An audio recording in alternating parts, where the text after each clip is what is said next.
আমরা ভাই ইরাক প্রবাসী। আমি ইরাকে আছি। আমার মতো হাজার হাজার প্রবাসী ভাই ইরাকে আছে। একটা প্রবাসীকে জিজ্ঞাসা করে দেখবেন যে ভাই তুমি ডিউটি করো কয় ঘন্টা?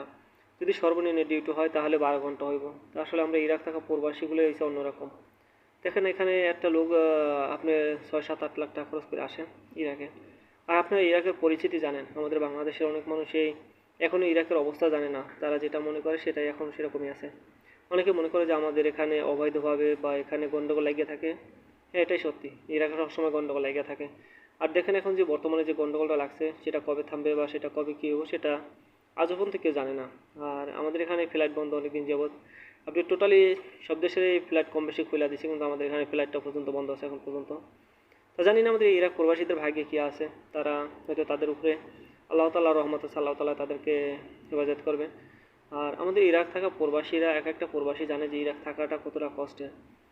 দেখেন আমরা না পারি কোথাও ঘুরতে যেতে, না পারি কোথাও যেতে, আমরা হচ্ছে কারাবন্দির সেই তো বন্দি। কারণ আমরা ইরাক প্রবাসীরা যেখানে কাজ করি আর বাসায় যাই, এটা হচ্ছে আমাদের কাজ আর ডিউটি। একটা মানুষের জীবন এমনভাবে চলতে পারে না। আসলে আমরা ইরাক প্রবাসীরা যেমন থাকি এমনভাবে লোক থাকে না, আর এমনভাবে প্রবাস করা যায় না।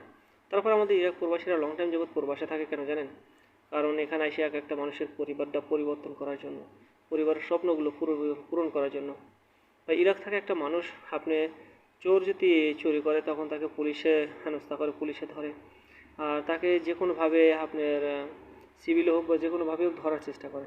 তা আমরা হচ্ছি তার সাথেই, আমরা সব সময় ভয়ে থাকি, আতঙ্কে থাকি যে কখন আমাদের বিপদ চলে আসে।